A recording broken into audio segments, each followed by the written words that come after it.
Olá, olá, seja muito bem-vindo a mais um podcast do RD Residência. Tenho um grande prazer de estar aqui com vocês. Obrigado pela sua atenção. Não esquece de dar uma curtida e de seguir o canal do RD Residência no YouTube, mandar esse vídeo para frente.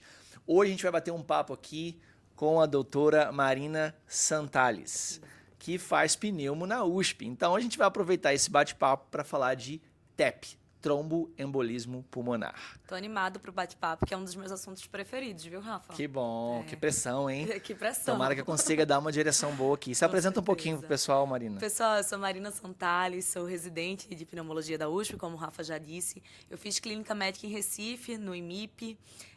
Passei um tempo como clínica, trabalhando em preceptoria de emergência, como tutora da Faculdade Pernambucana de Saúde. E esse ano eu vim para São Paulo viver esse desafio.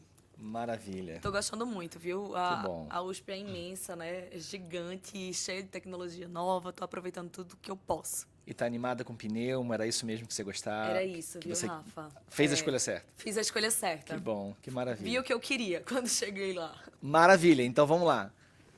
A gente vai focar aqui no que cai na prova de residência, né? Em tentar construir aqui um raciocínio que seja bem prático para você que está assistindo e que está estudando para a prova de residência, né?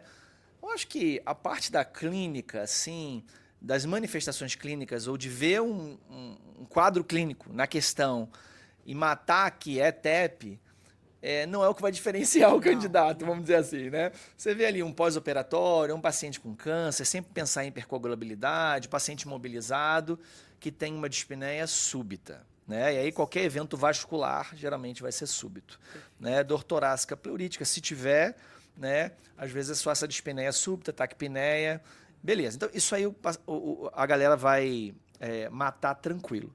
Vamos entrar ali na abordagem diagnóstica, né? Bom, a gente tem aquele diagnóstico diferencial de dor torácica, né? Vamos dizer que o cara está recebendo ali uma pessoa com TEP na emergência, ou provável TEP. Qual que é o primeiro raciocínio dele para que ele vá fechando mais o diagnóstico até ele chegar ao diagnóstico de TEP?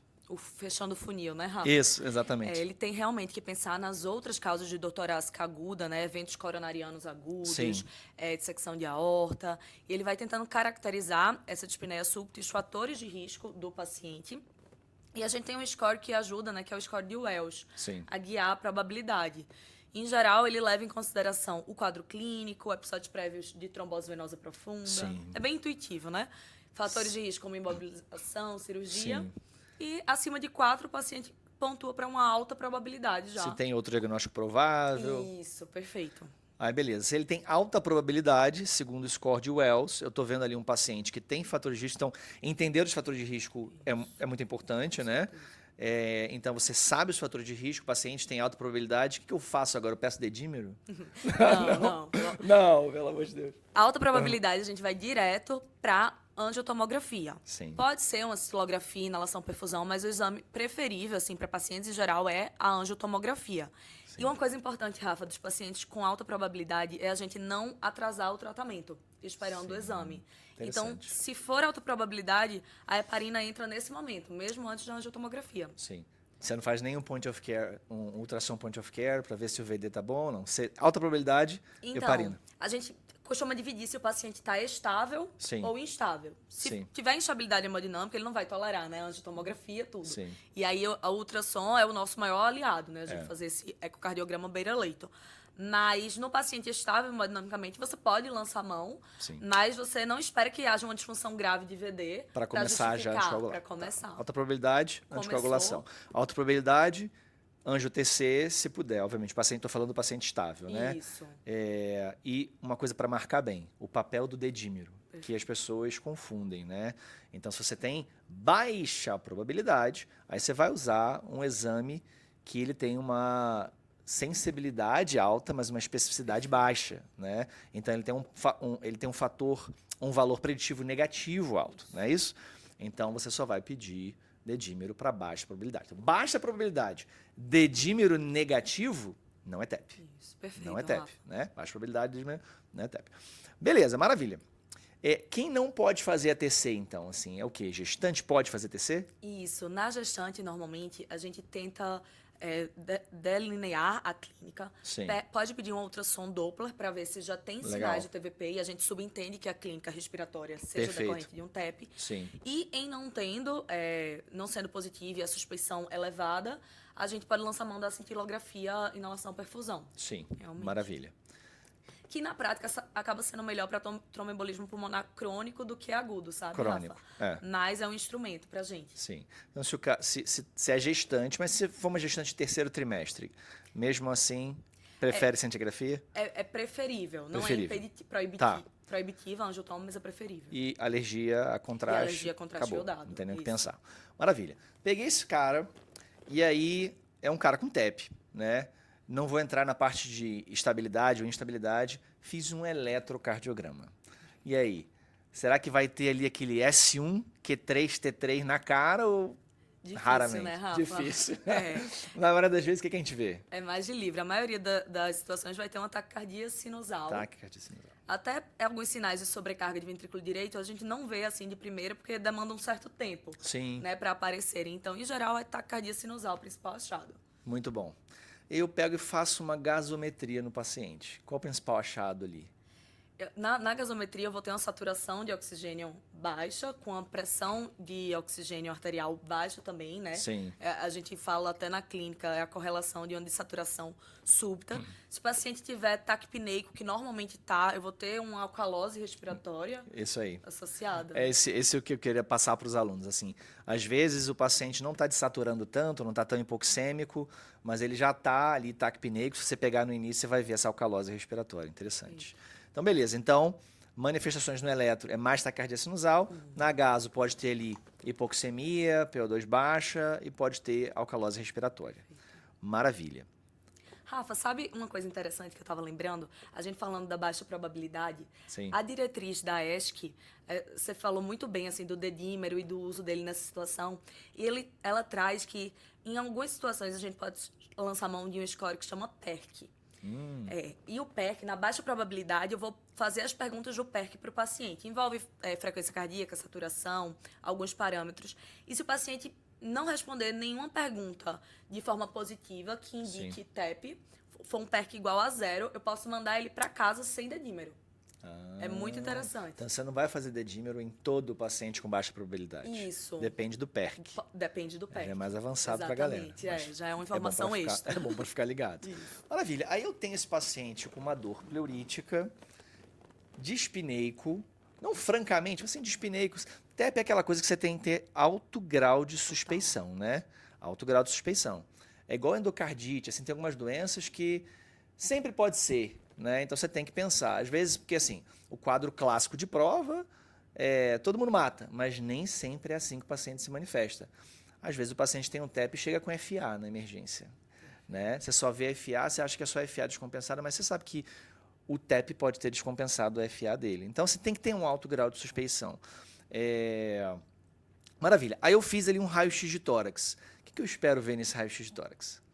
Rafa, em geral, eu não espero ver nada. Eu espero um raio-x de tórax normal. Mas em algumas situações, né, eu posso ter achados clássicos do TEP, como Sim. a gente fala da corcova de Hampton, né, que é uma imagem em cunha, um pouco triangular. Meu Deus, você já viu isso? Nunca vi. Pra mim é mito, só vi em livro. Tá, eu também. Que pode ser sugestiva de infarto pulmonar, né? Sim. Naquela área. Que é aquele, tipo assim, aqui tá a pleura, é aquele triângulo assim no Isso, final. Como se fosse. justapleural. Tá, justa pleural. Exato, em formato de triângulo. Cunha, né? Como de se fosse cunha. isso. Tá. Exatamente. E aí pode ser equivalente a uma área de infarto pulmonar. Sim.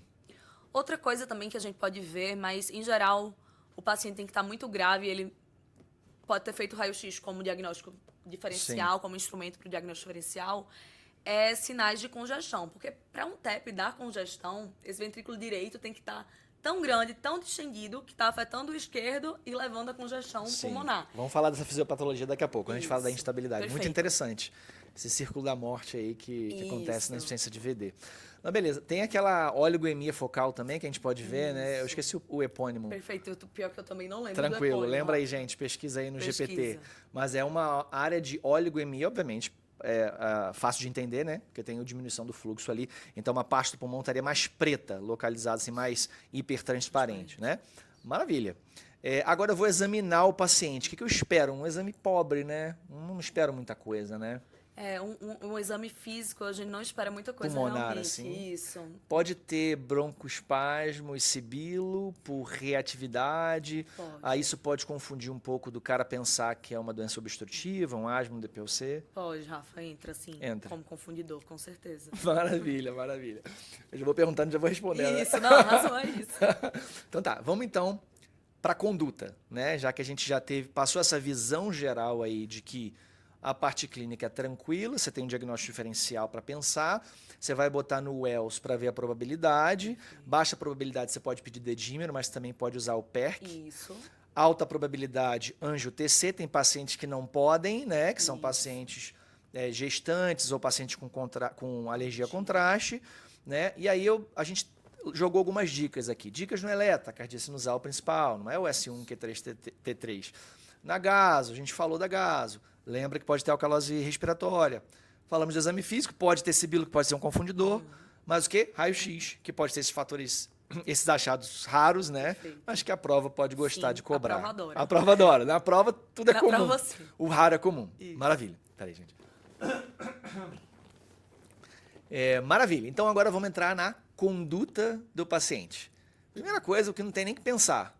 Paciente instável. O que define o paciente instável? É basicamente hipotensão? Perfeito, Rafa. É o que a gente chama de TEP maciço, né? Sim. Hoje em dia, realmente, é uma pressão arterial sistólica abaixo de 90 milímetros de mercúrio.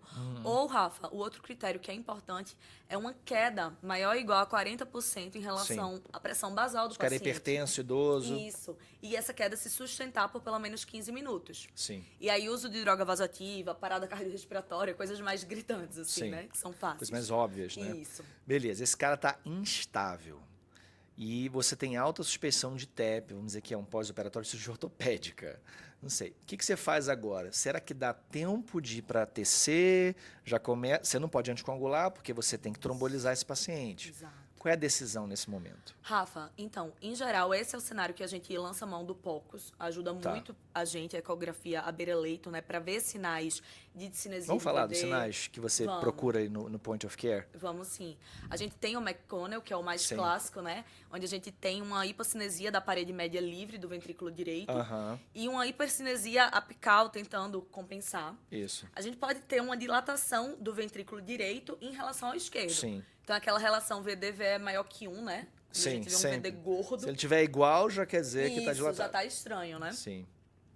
A gente pode ter dilatação também de veia cava com pouca variabilidade.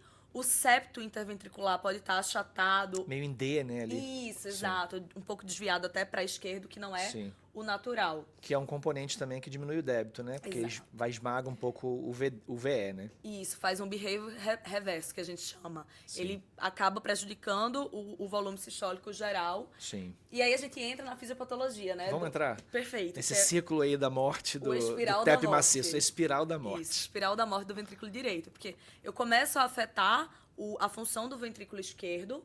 Nisso eu afeto perfusão coronariana. Sim. Eu gero, assim, eu dificulto a perfusão do próprio ventrículo direito, que já está sobrecarregado. Exatamente. E aí A vira... disfunção perpetua. Exato, vira um É a ciclo. grande questão, acho que uma coisa interessante de todo mundo entender é que o débito cardíaco do ventrículo direito, ele tem que ser o mesmo do esquerdo. Porque o débito cardíaco vai para a circulação pulmonar, então qual é a pré-carga do ventrículo esquerdo? É o débito cardíaco do ventrículo direito. Se eu tenho um débito cardíaco, um ventrículo direito que falha, e no TEP maciço eu tenho nada mais, nada menos do que uma insuficiência ventricular direita aguda, eu tenho ali uma congestão sistêmica aguda, e eu tenho menor débito cardíaco do ventrículo direito, menos sangue na circulação pulmonar, tá?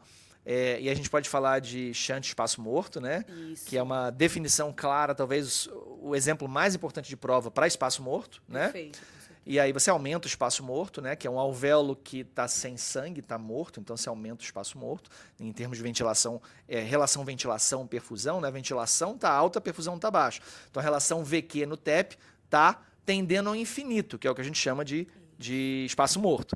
E aí com isso, menos sangue chega no VE, que é a pré-carga do VE. Então o débito cardíaco mesmo do VE, né? Ele vai estar diminuído. Vai perfundir menos as coronárias, inclusive a coronária direita, perpetuando o ciclo aí, o espiral da morte, gerando mais falha de ventrículo direito. E aí, a gente chama, em inglês, a gente chama um sweet spot, que é uma decisão difícil em relação à hidratação desse paciente. Como é que a gente faz em relação a essa hidratação? Em geral, Rafa, quando o paciente está com esses sinais de hipotensão, instabilidade, a gente realmente tem que hidratar. Não tem para onde fugir, porque a gente tem que ajudar esse ventrículo direito. Que é pré-carga dependente. Que é pré-carga dependente, exatamente. Então, nesse momento, a gente não pensa em sobrecarga volêmica, não. Tá. A gente quer ajudar, inclusive, a perfusão dele no ciclo, né? A gente tem que quebrar. Mas é uma hidratação muito cautelosa, em alíquotas, assim, de 250 a 500 ml e reavaliação constante em ambiente intensivo. Isso aí. Então, isso tem que ser feito. Perfeito. A gente entrou na fisiopatologia, a gente não concluiu o que a gente faz com esse paciente instável, que a gente não vai começar a heparina, porque a gente acha que a gente precisa trombolizar esse paciente. E aí você usa o ultrassom point of care, e ali você já mata se tiver falência clara de ventrículo direito e já tromboliza sem fazer angio-TC? Então, Rafa, o trombolítico ele não tem que esperar a confirmação por angio-TC. Mas é interessante no tromboembolismo pulmonar, que é diferente do infarto, diferente do AVC, né? Eu tenho uma janela ampla de tempo para trombólise, né? Verdade. Então, eu vou tentar compensar esse paciente com volume, em alíquotas cautelosas, com droga vasoativa, se necessário. Deixar ele um pouquinho mais estável para ele poder ir para TC. Isso. Seria o melhor cenário, né? Seria o melhor cenário. E não necessariamente eu preciso da TC se eu já tenho evidência no eco. E eu tenho até o 14º dia. Mas incomoda você fazer trombólise sem ver o trombo, né? Incomoda. Eu entendo isso, mas até por questão defensiva, né, do médico, um pouco incomoda um pouco. Perfeito. Agora tem um ponto muito importante. Então, beleza, vamos fechar esse ponto aqui. Você usa o ultrassom point of care e não precisa tanta correria para, vamos dizer assim, no infarto com supra, tempo é músculo. Isso. Tipo, é para ontem. Você tem que estar... Se você ou for abrir na hemodinâmica, em no máximo 120 minutos, idealmente até 90 minutos. Se você não puder fazer até 120 minutos, você vai decidir trombolizar o cara. E aí tem que ser até 30 minutos. Então, assim, é essa correria. No AVC, no stroke, nem fala, né? Isso. Agora, beleza. No TEP, a gente tem quanto tempo aí para... É isso, a gente tem 14 dias onde a trombólise se mostra benéfica. E aí, Rafa, esse adendo é importante, porque assim, a gente não tem pressa em relação a número de horas, a correr contra o tempo. Interessante. Mas a gente também não pode ficar numa inércia terapêutica. Sim. Porque a gente vê esses pacientes que desenvolvem disfunção de VD e levam isso a longo prazo. E talvez se a abordagem fosse feita no momento mais precoce, eles não tivessem e aquilo fosse revertido. Sim. Então, assim, o desafio terapêutico é achar o momento ótimo para a intervenção. Sim. Nesse cara instável, né? Nesse Tentar estabilizar ele. Agora, sabe o que me dá medo? Entubar esse paciente. Isso. Instável. Isso me dá medo. Isso é altamente perigoso, né? Você entubar um paciente com falência de VD é você pedir para ter uma parada cardiorrespiratória. Isso. Né? Porque você, obviamente, quando você entuba, você tem pressão positiva, você reduz o retorno venoso. Né? Então, última escolha, assim, né? Tentar evitar entubar esse cara ao máximo. Isso é uma mensagem que a gente leva de forma geral para os pacientes com hipertensão pulmonar, mesmo no cenário crônico, né? A gente morre de medo de entubar. Terrível. Hipertensão pulmonar. E aí no TEP instável, com certeza. Evitar ao máximo. Maravilha. Na minha residência nos Estados Unidos, pacientes com TEP iam para radiologia intervencionista quase sempre, assim. A menos que estivesse muito leve. E a gente fazia muita trombectomia, né? O que está no papel em relação a isso? Até o que a gente chama nos Estados Unidos de clot burden, né? Que é a quantidade de coágulo, né? Porque incomoda, imagina, você faz ali uma... E às vezes o paciente está até estável, tá? O paciente tem ali quase que uma snake, uma cobra dentro da pulmonar do cara, na bifurcação, e o cara tá ali. Ótimo. Mas ótimo, assim, né? E aí, tem que tirar esse coágulo, dá vontade de tirar aquela cobra dali. O que se faz? O que é o certo para a prova? Perfeito. A indicação mais clássica, né, da trombelectomia, né, a embolectomia mecânica, seria realmente pacientes com contraindicação à trombólise, tão instáveis, mas não podem fazer porque tem alguma das contraindicações, AVC recente, punção arterial recente, ou pacientes que fizeram a trombólise e foram refratários. O que é que a gente tem de indicação com um grau de evidência menor, vamos dizer assim? Sim. Pacientes com carga trombótica alta e com sinais de disfunção de VD, Sim. mesmo que não estejam instáveis hemodinamicamente. Sim. Eles podem ser candidatos. Atualmente, a gente faz em alguns pacientes, mas num contexto de... Deixa eu abrir um parênteses. Ele não está instável para ser indicado a trombólise. Isso. Então, não é escolher entre embolectomia e trombólise. Não. Ele já não tem indicação de trombólise. Isso. Aí você quer decidir se você só vai anticoagular ou se você vai ser mais invasivo. Exato. Aí você está vendo que ele tem uma carga de coágulo grande e insuficiência ventricular no eco ali. Isso, Tá, exatamente. beleza. Teoricamente, esse grau de evidência é muito menor. Sim. Mas a gente tem alguns protocolos de pesquisa onde a gente faz para os pacientes. A indicação Sei. clássica seria contra paciente que está instável, tem indicação de trombólise, mas tem contraindicação para ela. Sim. Ou refratariedade. Maravilha. E aonde que entra o score de PESI? É assim que fala, né? PESI. Que é isso PESI Score, que a gente falava nos Estados Unidos. Tá, o score de PESI, ele entra para... É um score de gravidade, né? Decisão de internar ou não. Ele vai compor o todo, vai somar ali com troponina, vai somar com disfunção de VD no eco. Como é que você compõe esse todo e monta aquela... de uma maneira mais objetiva, o quadro do paciente, né? Para você tomar a decisão terapêutica final. Então, assim, a gente fez o diagnóstico, né? Beleza. É TEP, não tem dúvida. O que é que a gente vai usar para estratificar o risco? Então, tá instável, Acabou. alto risco. Acabou. Esquece. Isso. Não vou Agora tá estável, eu vou aplicar o PESI Score. Isso. O PESI é um score clínico que tem dados de exame físico e de comorbidades. Sim. E, em geral, ele tem até... Ele é bem grandinho, assim, a tabela de pontuações. Sim. A partir de uma classe 3 do PESI, a gente já considera que é um PESI elevado. E eles fizeram o score S-PESI, que é simplificado, que baixa pontuar 1, que também considera como um PESI de risco positivo. E aí você faz o que com esse cara de risco? E aí eu vou avaliar se ele tem troponina elevada também e disfunção de VD, seja no eco ou algo que observe na relação VD-VE na angiotomografia. Sim. Caso esse paciente tenha os dois positivos, tem um PESI alto, na verdade tem os 3, né? Tem um PESI alto, tem disfunção de VD e tem a troponina positiva, ele é um intermediário alto risco. Se ele só tiver um ou outro ou nenhum, só tem disfunção de VD ou só tem troponina, ou não tem nenhum, mas tem um PESI positivo, Sim. é um intermediário baixo risco. Não pontua nada, nem no PESI, nem na tropo, nem na disfunção, baixo risco. Tá. Baixo risco eu posso até mandar para casa, Sim. tá, Rafa? Tem outro score, é cheio de score esse assunto do TEP, né? Que chama RESTIA, com H. E que a gente pode avaliar se o paciente tem condições de ir para casa, se tem acesso fácil ao hospital, se Sim. tem recurso, né, para comprar o tratamento. E aí, se der tudo certo, ele pode ir para casa. O intermediário risco, ele interna.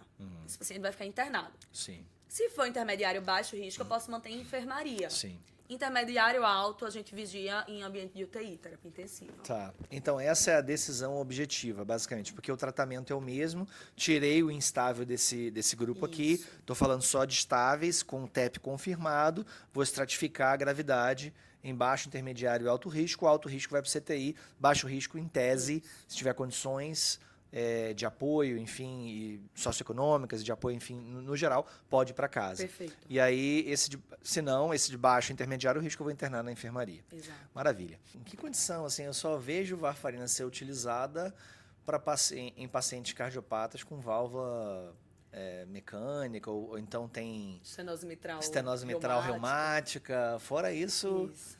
ainda se usa varfarina talvez pelo preço? Não? Isso. Ainda se usa pelo preço, Rafa. Sim.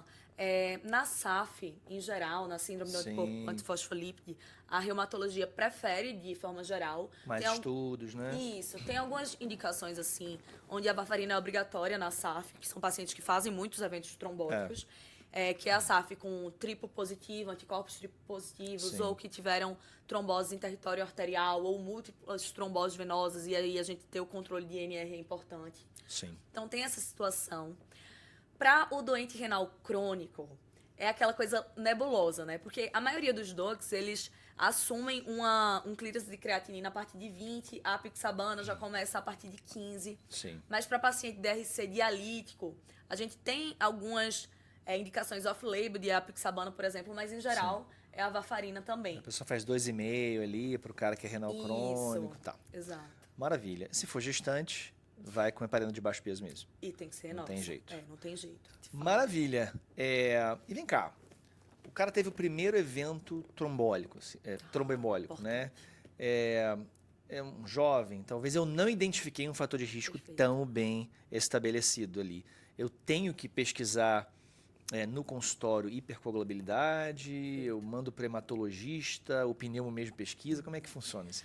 Rafa, isso que você falou é muito interessante. Assim, em geral, o paciente teve trombose antes de 50 anos, não tem fator de risco bem identificado, ou teve até uma trombose num território atípico, trombose mesentérica, que não um tromboembolismo pulmonar. A gente sempre lembra de pesquisa de trombofilias hereditárias, mas a gente esquece de trombofilias adquiridas. Então, pesquisar neoplasia oculta nesses pacientes, que às vezes a primeira manifestação é uma trombose, um tromboembolismo pulmonar. Fazer pesquisa de SAF, né? Com certeza.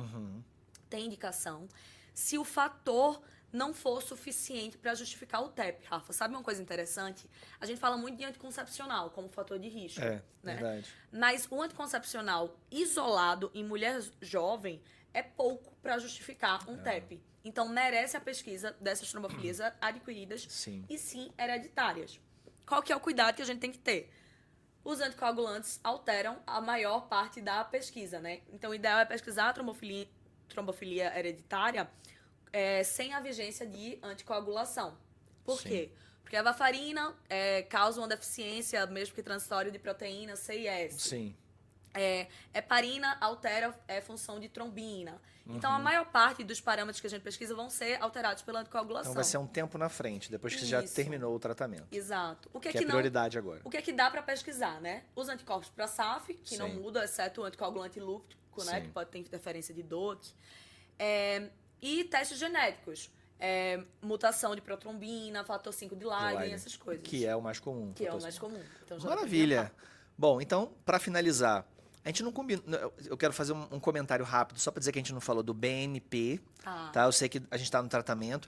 E depois eu queria que você falasse também sobre as medicações mais utilizadas e por quanto tempo a gente usa essas medicações. É mais o Xarelto e o Eliquis, né? Isso. É o mesmo nome no Brasil, né? O Eliquis. Das marcas mas é Rivaroxabana e Apixabana. Isso, Rivaroxabana, Xarelto, Eliquis, Apixabana.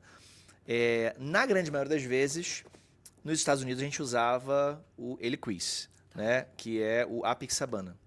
Quando era obeso, né? No renal a gente tem aquela dose baixinha off-label. Você me diz o que você faz na sua prática, o que é interessante o pessoal saber para a prova de residência. Mas eu queria abrir um parênteses sobre o BNP, voltar um pouquinho que a gente não comentou. Tá bom. Lembra, se você tem ali dilatação ventricular por falha de VD, o BNP pode aumentar. Assim como você tem também isquemia de VD, a troponina pode aumentar. E quando você for estratificar o paciente, você botou ali junto do contexto, o PS, você botou a troponina, você botou o eco, disfunção de VD. O BNP entra nisso ou não? Rafa, o BNP entra como um exame alternativo à troponina, mas ele se considera. A elevação de BNP vai pontuar também onde a troponina pontua. Maravilha. É engraçado, a gente vê a diretriz da ESC, tem uma tabela bem bonitinha, né, sobre a estratificação de risco no TEP, e aí tem um asterisco mínimo, que com a letra, assim, eu acho que é calibre 8, a letra.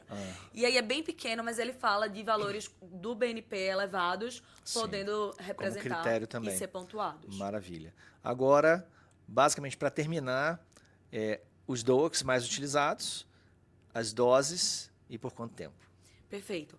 Rafa, no TEP, a gente tem uma anticoagulação mínima de 3 meses. 3 meses. Antigamente, a gente fazia TVP 3 meses, TEP 6. Agora, TEP já dá para anticoagular por 3 meses, se for um fator causal bem estabelecido. Então, mínimo 3 a 6 meses, caso o fator tenha sido retirado. Se, por exemplo, o paciente tem uma neoplasia ativa que não foi resolvida, vai manter essa anticoagulação. Sobre tempo é isso. Sobre DOAC, a gente também gosta muito da apixabana, né?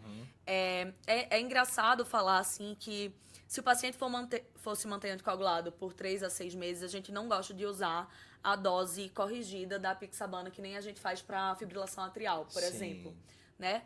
Tem os critérios de uma creatinina maior que 1,5, com um peso menor que 60, com idade maior que 80 anos, onde se o paciente tiver 2 desses critérios, na FA a gente pode usar a dose corrigida. Na trombose, a gente não gosta, a gente prefere fazer o ataque, né, com 10 miligramas de 12 em 12 por 7 dias Sim. e depois passar para 5 12 em 12. Mas também é um DOAC que a gente gosta e tem um manejo bom.